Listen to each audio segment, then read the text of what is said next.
a newborn baby, the first place of reception should be nice, beautiful, and there shouldn't be stress.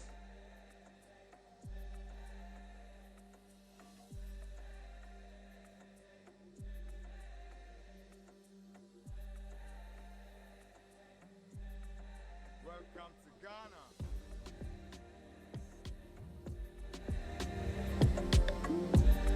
The Ghana part came in when we decided that we can be very, very useful to Ghanaian, especially the women, the maternal part of Ghana, where the women go and have babies, because we realized that the babies, the maternity units, the hospital care was not up to par. So that was one of our main focus. Well, before GWAG came in, you come here and then there's nothing. I think delivery is usually about 30, 40. And in fact, a lot of people didn't even know that this facility existed.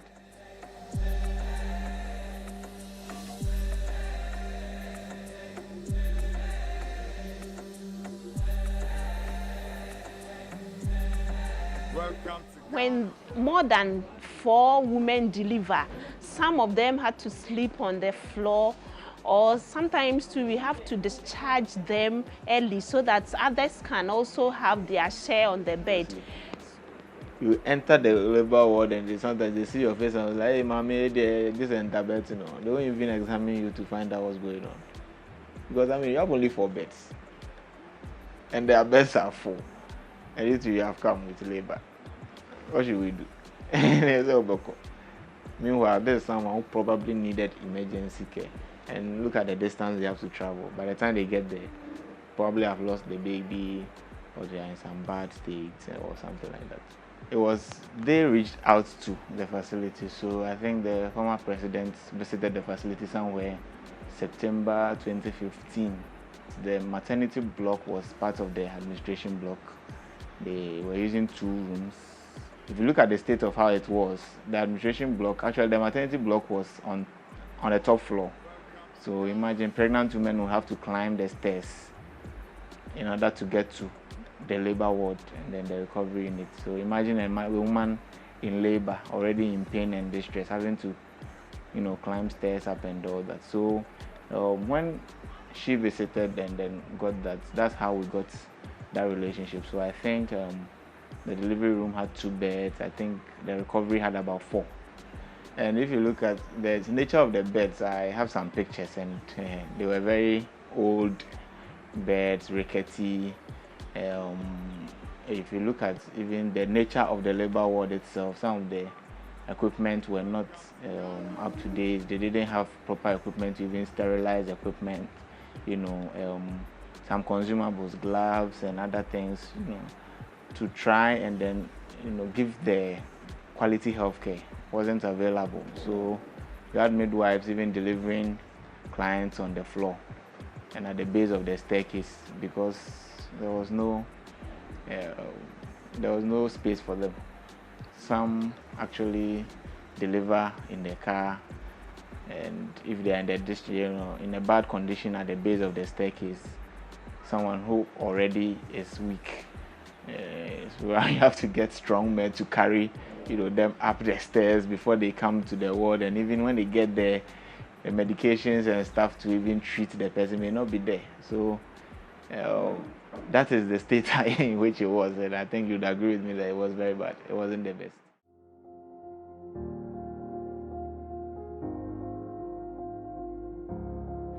An adopted facility is like a facility which is on the radar of the association all the time. So what it means is that it provides support in every single way. At any point in time when you call, you can get to them. They provide things almost every year. So an adopted facility is like a baby of the association, such that you are part of the family now, and then at any point in time we can have access to. Bicycle one mbawe wahadi. Anu mabane oye. Shower na do wahadi. Bed waha. First na yan wo chire. By 6 year bed na do waha. Because they I mean, they kickstarted the whole thing, because I don't think it would be here if we were still, managing with 4 beds. I don't think it would be possible to, manage all those bad cases if you don't have space, if you don't have the equipment, if you don't have that, you've not had that initial, investment to improve. So I would say that it's thanks to them, because they came in and kickstarted the whole thing, and we really appreciate. The place is comfortable and we have a serene environment, and the women have a lot of beds to sleep on. They are comfortable, and it has gone a long way to help us in our coverage too.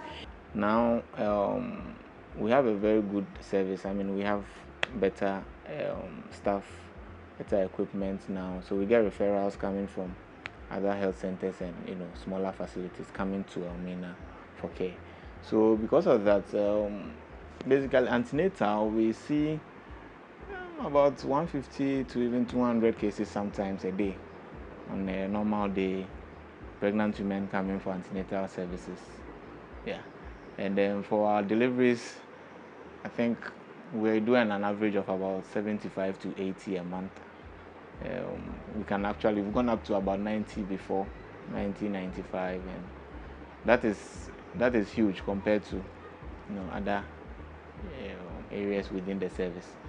So that is currently where we are now, because of improved services and all. They different. The two eba and nanto eba do bed do. I want to chida for steps and the two market or bed do. I don't want to say, would you maybe ways what I mean? I mean, show. When you get some of these organizations helping, it's really, improve service, because we are professionals, we are trained to use everything. So the only reason why we are not offering a service is because we don't have the capacity to. It's not about knowledge, it's not about skill. It's the tools. The maternity ward adoption is a more long-term relationship that we have with these hospitals to make our programs more sustainable. And what that means is, in addition to their initial requests to us, we check on them every few months or every year to make sure that they are adequately stocked, and whatever additional needs they have, we supply it to them. The goal is to make sure that we build their capacity and maintain a certain standard for delivering healthcare to the community.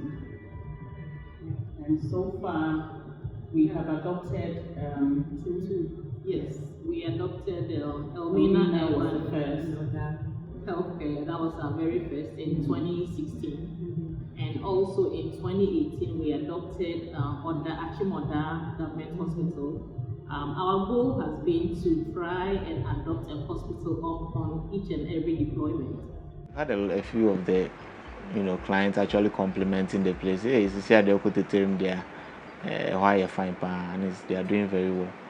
Yes. And so far to date, we have donated supplies and equipment to 24 maternity wards. You are welcome to Ghanaian Government Hospital Maternity Ward.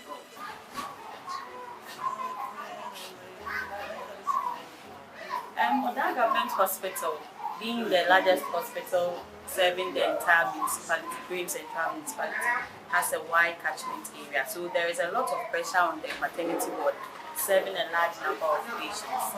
So sometimes our available logistics are not able to cater for the number of patients we have.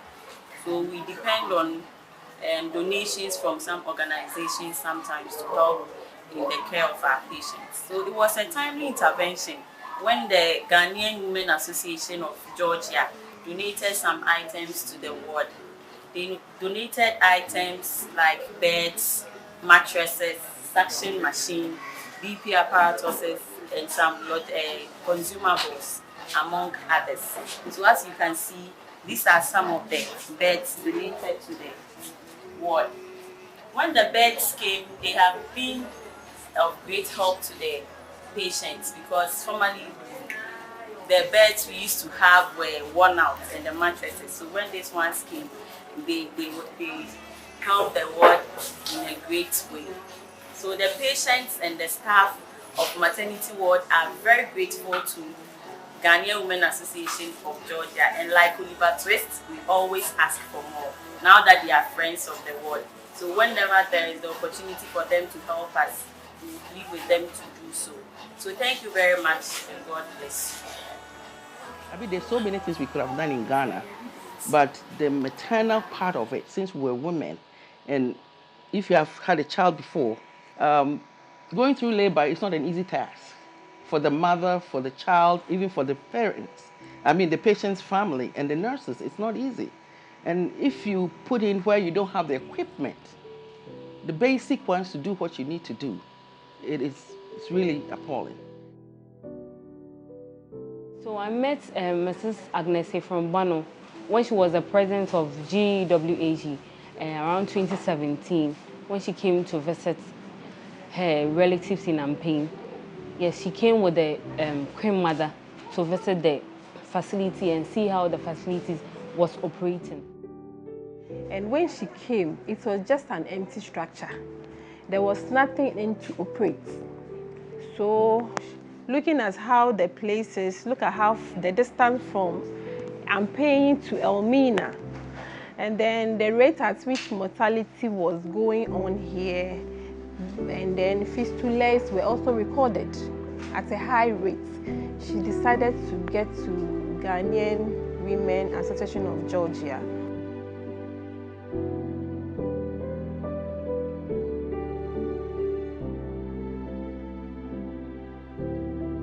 Before they donated, we were only doing antenatal services once in a month, outreach. So the midwife will come from Elmina to Ampane to do the antenatal service. Only that, not deliveries. So if a pregnant woman missed antenatal care, then that means you have to come the following month. That's when I come, before you'll be able to access for antenatal care. Or you come to Elmina. Most of them are busy fishing, buying their fishes, going to the farms. They wouldn't come. So it was making accessing health care very difficult. It was also increasing our mortality rates. Every week, fistulas were recorded, I think about 3 to 4 fistulas due to home deliveries. And then poor conducting of deliveries by our TBAs, that's traditional birth attendants. And then a lot of mortality rates was also high, maternal and neonatal. When the maternal, when the TBAs conduct deliveries at home, and then they are bleeding, they do not have anything, any drugs, any medical aid to attend to the clients. So they end up dying even before arrival at the facility. So when they brought in the beds, we can now do deliveries here. The midwife can now do deliveries here. People from Brino and Chinam, from Ayinsu, the Junction, and Newton, they all come here to do deliveries here. That's why then I'm Benachim or my source of a na awo kam nti awo kam na me ko elimina no bi ka che me so ma be chip compound o Ampane na me ba na ha ya kama pa me do I fini bibia wa omo ye good nso nti na me madam ba no be hwe mba so na no kre ma nyankopon adom ma wo omo age ma wo ma wo afa me ba. I'm very happy. It has really helped because it has also helped KA district, Commander Edina Iguafo district, to reduce our mortality rates and our fistula rates. It has really, really, really helped. My catchment areas are growing. I think right now I have about more than 400 clients attending and seeking for health care and antenatal care here. And then the rate at which maternal mortality and fistulas are also at a low, and it has been reduced drastically. And we need more to be able to do more. So I think we need support, we need help. The construction is ongoing, And as we are dealing with them to adopt us, yes, we want the adoption. Yes. So that it will be a long-term sustainable arrangement from them. Thank you.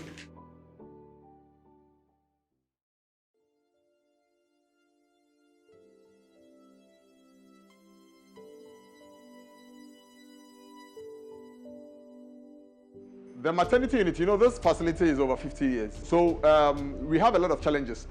Take, for example, the delivery bed that we have in the maternity unit. It's as old as the hospital. Things that we buy, that we are supposed to sell and plow back, it goes to most of these patients free of charge. So we are always lacking, because it's partly like a charity unit. These pregnant women and their babies cannot be denied.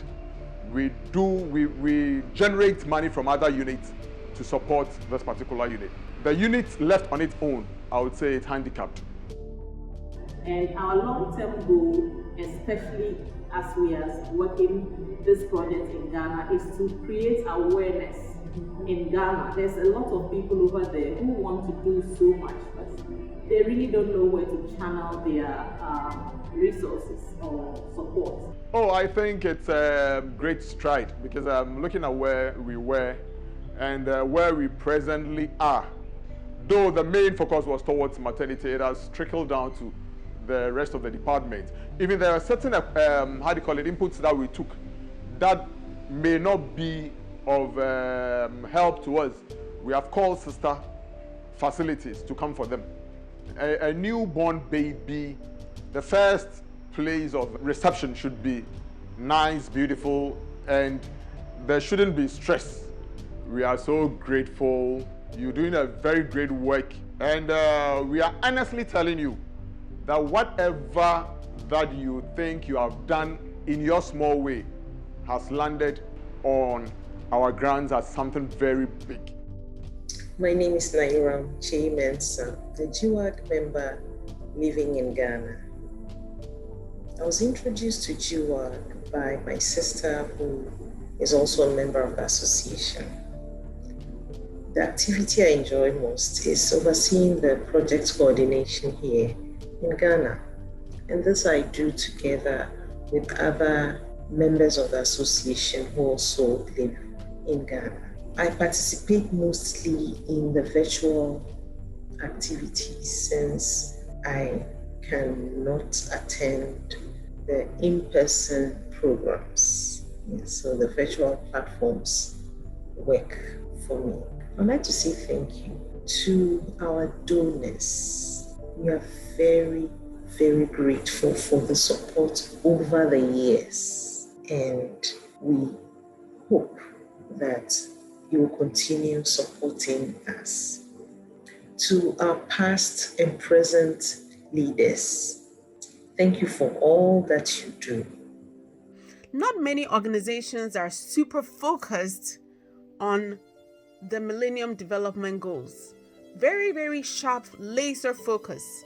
They just want to improve the maternal health or labor experience for women in developing countries. It's not 1,000 goals, it's one sharp, laser focused goal. Considering the fact that the 8 Millennium Development Goals have to do with poverty eradication, improving primary education, empowering women, and also eradicating diseases like HIV, and making sure that women have a good maternal health experience, sustaining the environment, and finally forming global partnerships. I feel GWAG seems to be doing it all. They're focused on improving the maternal health experience. That is awesome. And you know how they do that? They've shown me the power of women coming together, collective action. I mean, I looked at them in awe. The partnerships we'd like to form for long-term giving and funding is an international presence. We currently have GWAG members throughout the world, in Canada, here, multiple states in the United States, Canada, UK, and of course Africa. So we want just as we're representing these different countries, we'd like to find sponsors who can do the same. It makes sense. And for our goals of becoming an internationally known organization that focuses on the care and needs of women and children.